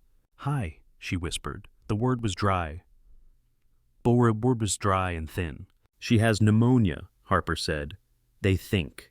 They will take a chest x-ray. They started something through an inhaler. They keep saying, we will see, and soon, and I. Her voice shook. She pressed her lips together. Okay, he said. Okay.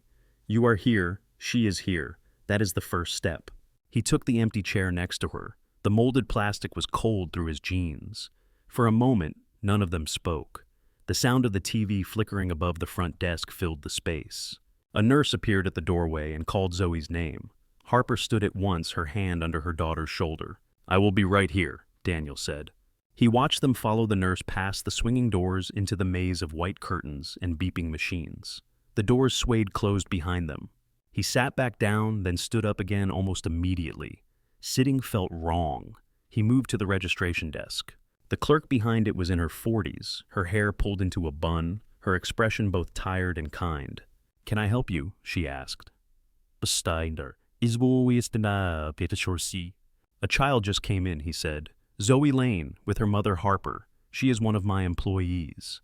The woman typed something into her screen. They are in triage, she said. They will likely admit the child if it is pneumonia. He nodded. The expected answer did not make his chest any less tight. Do they have insurance on file? He asked. The woman hesitated. I cannot share patient details, she said. Privacy rules. He understood. Rules were rules, so were bills. If I want to make sure the hospital gets paid, he said, choosing his words carefully, how do I do that without interfering with her decisions about treatment or anything else? The clerk studied him for a moment, then pulled out a form. You can fill out a guarantor agreement, she said. That makes you financially responsible for charges. It does not give you access to medical information or decision-making. Those stay with the parent. Good, he said. I want it that way. He took the pen she handed him and began to write. Name, address, phone number, social security number, employer. The lines blurred briefly, then came back into focus. He signed at the bottom. The pen left a thin groove in the paper where he pressed a little too hard. The clerk stamped the form, entered a note in the computer, and filed the paper. All right, she said. Anything related to payment will come to you. Thank you, he said. He returned to the waiting area. The chair he had been in was still empty. He took it again and leaned forward, elbows on his knees, hands folded. Time stretched. Nurses moved in and out of the treatment area. A man in a stained work jacket paced along the far wall. A teenager in a soccer uniform slept with his head on his mother's shoulder. Finally, Harper reappeared through the doors. Zoe did not walk beside her. Instead, a nurse pushed a rolling bed. Zoe lay on it, a small plastic mask over her nose and mouth. Her eyes were open now, but drowsy from medication. Harper's expression looked carved out as if someone had taken a chisel to her composure. They are admitting her, she said when she reached him. Her voice sounded like it was coming from far away. It is pneumonia, her right lung. They are starting IV antibiotics. They want to keep her for at least 2 nights. Her hand trembled on the metal rail of the bed. They asked about insurance, she said. I told them I have coverage now through work, but the card just came last week, and I do not know what is covered and what is not, and I have no idea how much this will cost, and... Her voice broke. I cannot lose this, she said. I cannot lose her, and I cannot lose this job, and I cannot lose everything again because I walked into the wrong office. A nurse looked between them, then rolled the bed toward the elevator, giving them space to follow. As they walked, Daniel kept his voice low and steady. Listen to me, he said. First thing, you are not going to lose your job. We can survive a few days without you at a desk. We cannot replace you as Zoe's mother. She shook her head as if his words were a wind she did not want to feel. You say that now, she said, until the bills show up. They will show up, he said. I already arranged for them to come to me. She stopped walking. The elevator doors opened ahead of them. The nurse paused, one hand on the bed rail. What did you do? Harper asked. I signed a guarantor form, he said. The hospital will send the charges to my address. I will pay them. Her eyes flared. No, she said. The word came out sharp. No, you do not get to do that. Too late, he said. The ink is dry. Then unsign it, she said. Tell them you changed your mind. I did not ask you to do that. I know you did not, he said. Do you have any idea how much this will cost? She said. It is not a dinner. It is not a bag of groceries. This is thousands, tens of thousands. Probably, he said. And you are just going to pay it, she said, like a parking ticket. It will hurt, he said, honest. In the account. It will not break me. It will break me, she said. I will owe you more money than I have ever seen. I will never be able to pay you back. I am not asking you to, he said. The nurse cleared her throat softly. We need to get her upstairs, she said. They will want to start the IV soon. Harper looked between the nurse and Daniel, eyes bright with anger and fear. I do not want to owe anyone anything, she said. Then do not call it a debt, he said. Call it me keeping a promise to someone who is not here. She frowned, confused through her panic. When Mia was little, he said, she got sick. Not as sick as this. Sick enough that I could not work for a while. Mrs. Patel paid my rent for 3 months, so we would not end up back in the truck. He took a breath. I tried to pay her back, he said. She would not take it. She told me the only way I could, even the score, was to help someone else when I could. She did not tell me who or when, just that I would know. He spread his hands slightly. I am not doing this to own you, he said. I am doing this because a woman in a diner kitchen refused to let me fall through the floor. Harper's grip on the bed rail loosened by a fraction. Zoe shifted on the mattress, letting out a small sound behind the mask. If you cannot accept it for yourself, he said quietly, accept it for her. Let her have doctors and medicine without learning that every kindness carries a hook. Harper looked at her daughter. The IV catheter taped to Zoe's hand looked too big against the small bones. "She will grow up," he said. "People will disappoint her. That is life. But maybe she does not have to learn tonight that help always comes with a bill stamped on her forehead." Harper closed her eyes for a moment. When she opened them, there was still fear in them, but some of the fury had drained away. "Fine," she said, "for her." "Good," he replied. She glanced at him a quick, searching look. "If you use this to get anything from me," she said, "anything I have not already agreed to give as your employee, I walk away. From the job, from the park, from every place you are. That is fair?" he said. Hold me to it." She gave a short nod toward the nurse. "We can go up now," she said. The nurse pressed the elevator button. The door slid fully open. They went inside the little group, reflected back at them from the brushed metal walls. Zoe on the bed mask, fogging slightly with each breath. Harper by her side. Daniel a step back close enough to be present far enough not to crowd. On the pediatric floor, things were quieter. The walls were painted with cartoon animals. A mobile hung from the ceiling in one doorway, paper fish turning slowly in the air. They settled Zoe into a room with a window that looked out over the parking lot and the dark ribbon of the highway beyond. A nurse adjusted the oxygen, checked the IV, and explained the plan in calm, practiced words. Antibiotics, monitoring, breathing treatments. Harper stood next to the bed, one hand on the rail. She listened, nodding, asking one or two questions that made sense and many that came from fear. When the nurse left the room, felt larger and smaller at once. "You should go home," Harper said, not looking at Daniel. "Your daughter will be waiting." "Mia is with a neighbor tonight," he said. "I texted, she is fine." "You have a company to run," she said.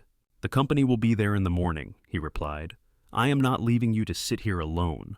"I have been alone in worse places," she said. "I know," he said. "That does not mean you have to be now." Zoe shifted again. Her eyes fluttered open. "Mom," she murmured. "I am here," Harper said, immediately leaning close. She brushed her hand over Zoe's hair. Zoe's gaze moved to Daniel, half hazy behind the mask. "You are at the wrong building," she mumbled. "The park is outside." He smiled. "I found the indoor version," he said. "Okay," she whispered, already drifting off again. Harper pulled the chair from the corner and sat down, her hand never leaving the bed rail. Daniel took the other chair near the window. Night settled outside, the glass turning black. Inside, the machines beeped softly. Nurses came and went, checking charts, adding fluid to bags. Once a doctor stopped in to listen to Zoe's chest and make a note. Daniel left only twice. Once to get coffee, bringing an extra cup back and setting it within Harper's reach. Once to go to the admissions desk on the pediatric floor to confirm that the billing information had been updated. Harper did not drink the coffee at first. It sat cooling beside her until her hand found it almost by accident. The first sip made her wince, then sigh. "You do not have to stay," she said again after midnight. He stretched his back, feeling a knot in his shoulders. "I remember sitting by Mia's bed," he said. "Every hour felt like a full day. The only thing that helped was someone walking in who did not need anything from me." She turned the cup in her hands. "You think this is what Mrs. Patel meant?" she asked. "I think she did not want me to spend my life counting pennies of what she did," he said. "So I am not going to let you start counting now." A small sound escaped her, something between a laugh and a sob. "You really are stubborn," she said. "So I have been told," he replied. Around 3 in the morning, Zoe's breathing evened out. The harsh rasp softened to something closer to normal. The color crept back into her cheeks, replacing the sickly flush with a healthier pink. Harper's shoulders dropped a little. Her eyes, rimmed red, stayed on her daughter's face. "She looks better," Daniel said softly. "She does," Harper agreed. Silence settled over the room, gentler this time. Harper looked toward the window, where the reflection of the three of them hovered faintly in the glass. For the first time in a long time, the image of another person staying unasked did not make her flinch. She turned back to Daniel. "Thank you," she said. He nodded. The words were different from the ones at the park. These were not grudging or tangled with suspicion. They were exhausted and real. "Get some sleep," he said. "I will be here when you wake up." She hesitated, then closed her eyes, her hands still locked around the rail of the bed. Within minutes, her head tilted slightly, and her breathing deepened. Daniel shifted in his chair, found a position his back could tolerate, and watched the slow rise and fall of Zoe's chest. The beep of the monitor became a kind of rough lullaby. Somewhere in the building, doors opened and closed. Nurses laughed softly, a cart rattled along the hall. The hospital moved around them, humming with all the other stories playing out behind other doors and other windows. Inside this small room, however, there was only a sleeping child, an exhausted mother, and a man who had once sat in a different hospital and promised himself that if he ever had enough, no one else would have to count breaths and dollars at the same time. By the time the sun rose fully, the worst of the night had passed. Zoe's fever had broken just before dawn. Beads of sweat had gathered at her hairline. Her skin, which had felt like fire under Harper's hand, cooled to something closer to normal. The harsh rattle in her chest eased into softer breaths.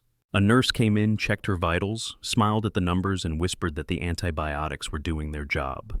Harper woke to the sound of that voice and the gentle click of the blood pressure cuff. Her neck ached from sleeping half upright in the chair. Her fingers hurt where they had remained, hooked around the bed rail, even in sleep. She looked at Zoe first, always first. Color had returned to her daughter's face.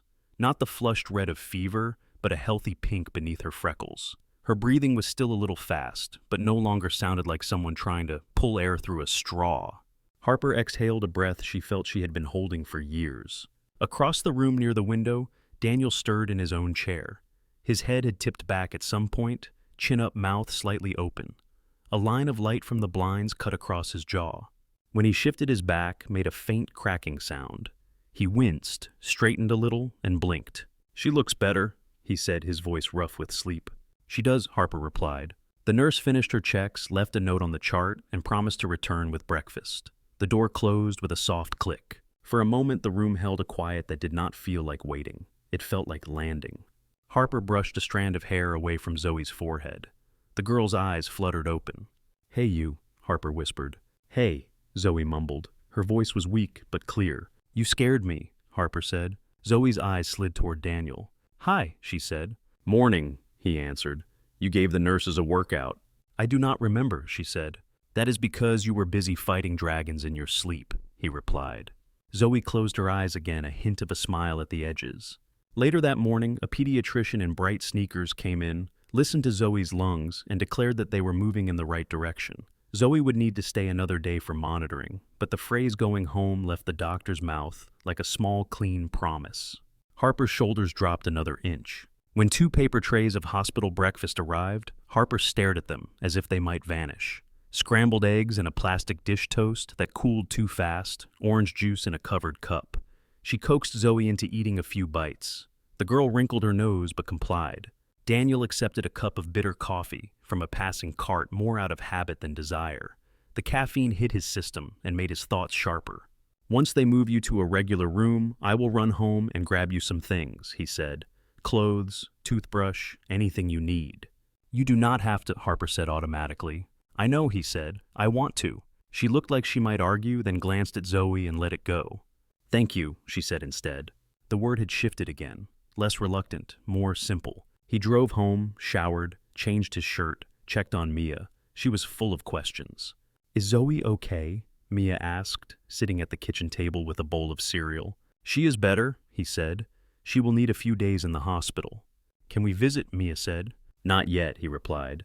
"Maybe later. For now, her mom needs it quiet." Mia nodded, serious. "Tell her I said hi," she said, "and that I know hospital food is gross, but she has to eat it anyway."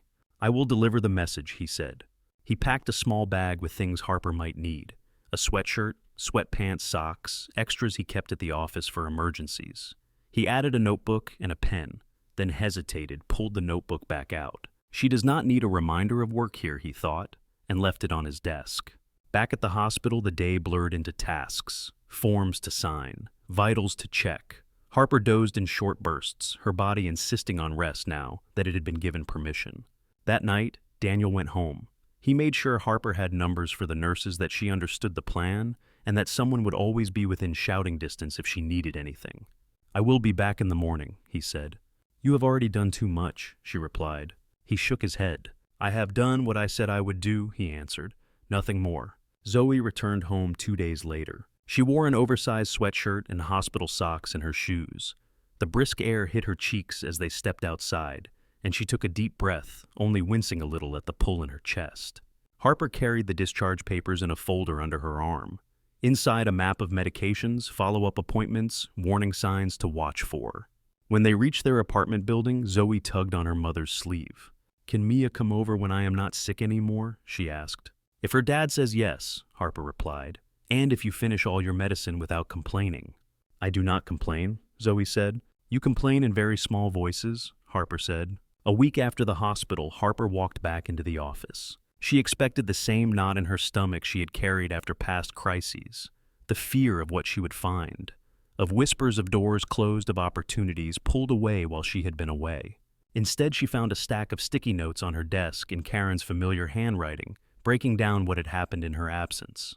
Which calls had come in, which clients had been rescheduled, which messages needed her attention now, and which ones had already been handled. "Welcome back," one of the notes read. There was a small smiley face drawn in the corner. Daniel appeared in the doorway a few minutes after she hung up her coat.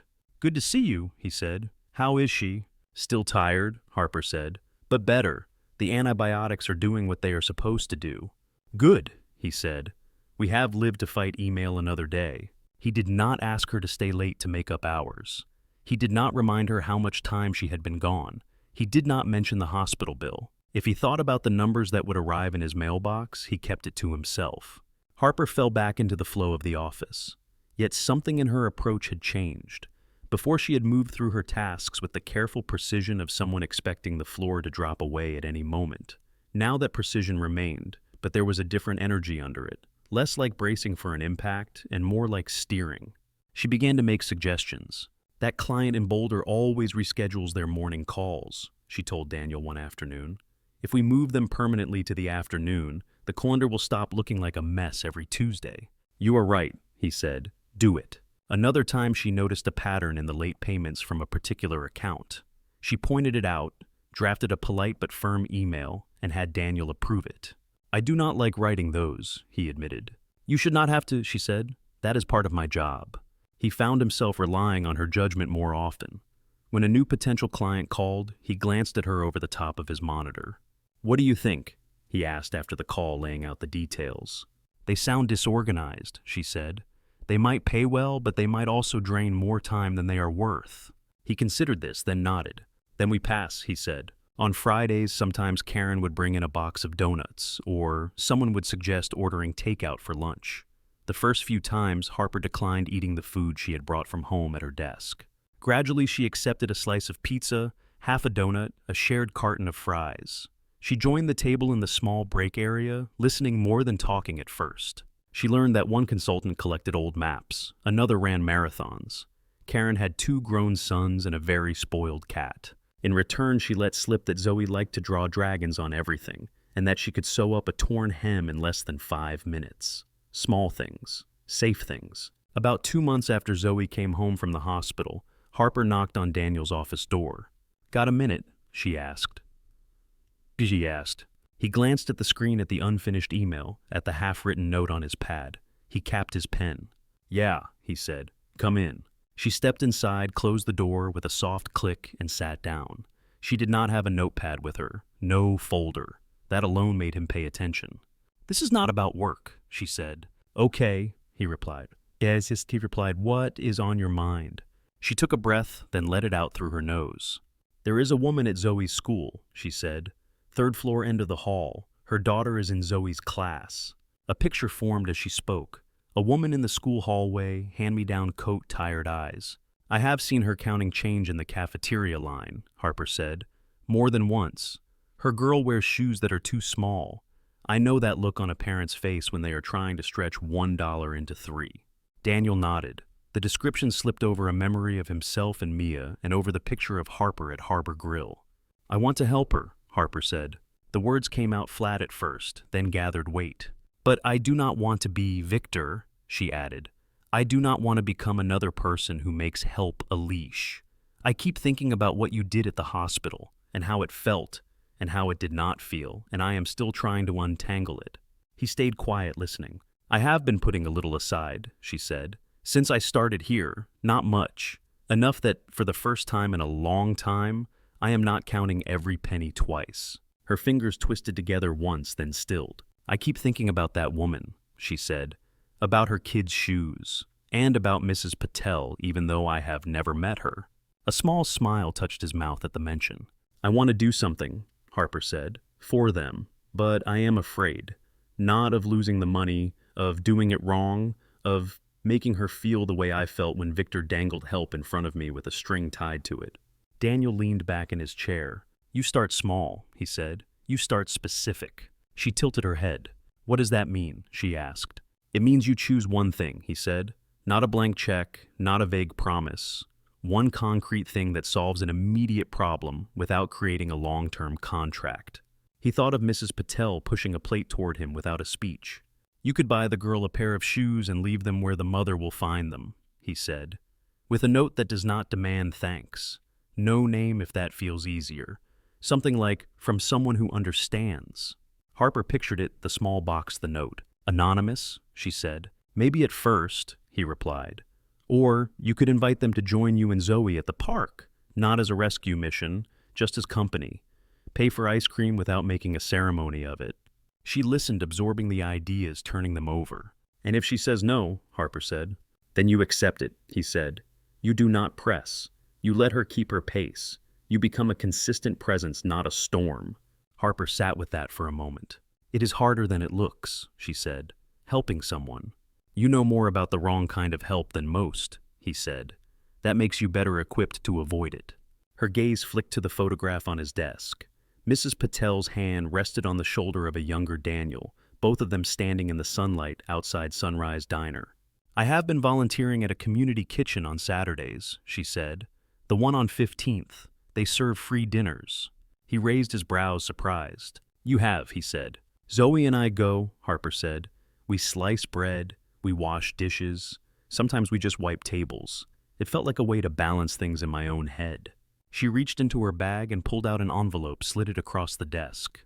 This is for them, she said. For the kitchen. It is not much. 500. He blinked. Harper, he said. That is not nothing. It is in your name, she said, and in Mrs. Patel's. I asked them to write it that way. He looked at the envelope but did not open it. The thickness of the paper told him enough. You did not have to, he said quietly. I know, she said. That is why I can. Their eyes held for a moment. This is not paying you back, she added, for the hospital. I know, he said. This is me paying attention, she said, to what it felt like when someone helped and did not ask for anything in return. He swallowed against the sudden tightness in his throat. You have come a long way from the woman who wanted to throw my business card in the trash, he said. I still wanted to, she replied. I just did not. She stood. I should get back to my desk, she said. Karen starts tapping her watch if I stay in here too long. She taps at me too, he said. You are in good company. At the door, Harper hesitated, then turned back. There is one more thing, she said. What is that? He asked. Zoe wants to invite Mia over, she said, for a proper play date, now that we are not worried about her coughing a lung out on the carpet. He smiled. I am sure Mia will be delighted, he said. She has opinions about your goose drawing skills she would like to share in person. You are all obsessed with those birds, Harper said. We have to respect the local wildlife, he replied. She shook her head, but there was amusement in it now. I will text you, she said, about the time. I will look forward to it, he said. When she closed the door, he picked up the envelope again and opened it. The check inside was crisp, the ink still dark. $500. Signed in a hand he now recognized from contract forms and sticky notes. He thought of what that amount represented in Harper's life. Not spare change, not a token, a sacrifice deliberately made. He set the check back in the envelope and placed it beside the photograph of Sunrise Diner. The image of Mrs. Patel looked out from the framed sunlight on her face. Looks like your investment is still paying out, he murmured. He imagined Harper at the community kitchen sleeves rolled up, Zoe at her side, passing plates along. He imagined another woman at another school hallway, finding a pair of new shoes for her child with a note that did not demand anything in return. The thought settled over him with a strange, quiet warmth. Not pride, something gentler, as if a long echo had reached the end of a long hallway and found a place to rest. The first warm day of spring slid into the city almost shyly. Snowmelt ran in narrow streams along the gutters. Patches of grass emerged from under the old ice, flattened but alive. People left their heavy coats unbuttoned. Children on scooters zigzagged along sidewalks, testing speed they had not dared all winter. On a Saturday morning, Daniel and Mia climbed the narrow stairs of a brick apartment building on the east side. The hallway smelled faintly of someone's cooking and the citrus cleaner the landlord favored. The walls were painted off white, scuffed at child height. Mia carried a tote bag stuffed with colored pencils, a sketchbook, and a small board game. She bounced on each step despite Daniel's reminder not to. "Remember," she said, "we are not allowed to bring bread to lure geese to the balcony." "I do not think there are geese on the third floor," Daniel said. "There might be," she replied. "Urban geese are creative." He shook his head, but the corner of his mouth twitched. At the end of the hall, a door stood slightly open. Light leaked out through the gap. Voices spilled into the hallway. Zoe's laugh was unmistakable. Harper pulled the door wider as they approached. "You found it," she said. "There was only one door with dragon stickers at kid height," Daniel said. On the lower half of the door, someone had carefully arranged stickers of dragons, stars, and something that looked suspiciously like a goose with wings too big for its body. "Zoe's work," Harper said. "I have learned to choose my battles." "Nice place," Daniel said. "You have not seen it yet," she replied. Inside the apartment was small but bright. A couch with a faded throw blanket, a low table covered in crayons and paper shelves that looked like they had been assembled slowly from thrift stores and curbside finds. The window in the living room was wide, letting in a wash of light that warmed the worn rug. A vase of cheap grocery store flowers sat in the center of the table. Their colors were almost too bright for the room. "It is not much," Harper said, "but it is ours." She said the word ours with a softness that made it sound larger. "You passed the credit check?" Daniel said. "With terrifying flying colors," she replied. "First time anyone has looked at my paperwork and not flinched." Zoe appeared from the hallway sock sliding on the floor hair in two crooked braids. "Mia," she said, almost shouting the name. Mia set the tote bag down just in time before Zoe barreled into her. They hugged with the full force of 6- and 8-year-old enthusiasm. "You have to see my room," Zoe said, "and my dragon drawing." "I brought my colors," Mia said. "We can make a dragon goose army." Harper groaned softly. "They are still on the geese," she said. "Some obsessions are just permanent," Daniel replied. "The girls vanished down the hall, voices overlapping. Harper gestured toward the kitchen corner. "Coffee?" she asked. "Always," he said. The kitchen was tucked into one side of the living room. A small table with two mismatched chairs stood against the wall.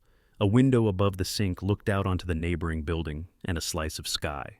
Harper filled the kettle and set it on the stove. The click of the burner turning on sounded louder in the small space. She moved with a familiarity that made it clear she had already had many mornings here, making toast and packing lunches. On the fridge held by magnets shaped like fruit hung a few pieces of paper. One was a notice from school. The others were drawn in marker and crayon. Dragons mostly, and one surprisingly accurate goose. Daniel leaned closer to look at that one. "You have been practicing?" he called toward the hallway. A voice floated back. "I know what they look like now." Harper pulled 2 mugs from the cabinet. "I have been meaning to talk to you," she said over the sound of water starting to simmer. "That usually means something complicated is coming," he said. "This is less complicated than the hospital," she said. "More complicated than a calendar adjustment." He waited. She turned, leaned against the counter, and folded her arms for a moment, then unfolded them. "I have been thinking about the bill," she said. He did not need her to specify which one. "I told you," he began. "I know what you told me," she said. "I heard you. I believe you.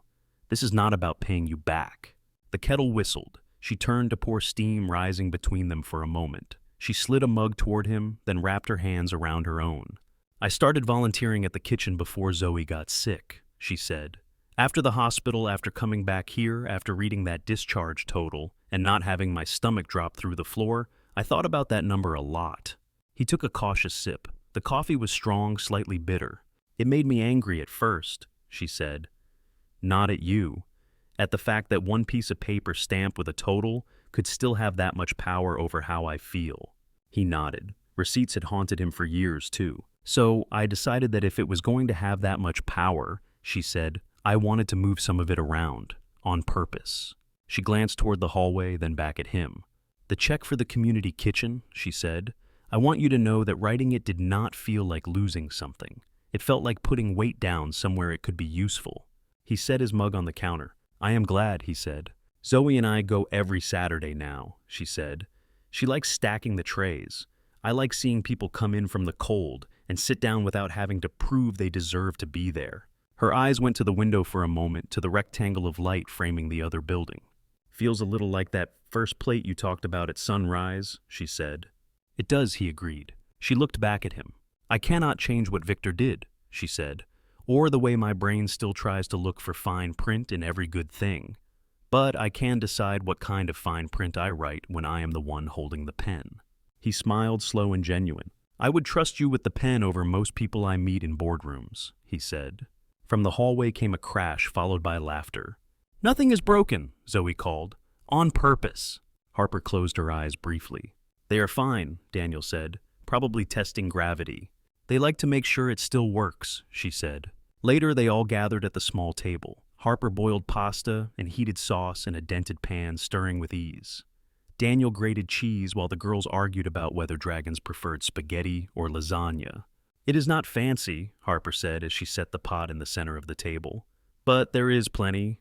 It smells better than a lot of places that think they are fancy, Daniel said. They ate shoulders almost touching in the tight space. The window beside them caught the late afternoon light, turning the edges of their faces soft. Mia told a story about a science experiment that had gone wrong at school. Zoe described a dragon picture she planned to draw on the ceiling if her mother ever turned her back long enough. Harper threatened to make them clean the ceiling if they tried it. For a while, the conversation had no weight beyond the small world of school and art and imaginary creatures. That in itself felt like a large thing. After dinner, the girls set up the board game on the living room rug. The colors of the pieces were bright against the worn pattern. Their laughter rolled out in waves, carrying no hint of hospital corridors or restaurant doors. Harper stood by the window looking out at the bit of street visible below. Her reflection hovered faintly on the glass. Daniel joined her. You remember the first time you saw us? She said. At Harbor Grill, he said. You looked like you were ready to throw a punch at anyone who stepped too close. I was, she said.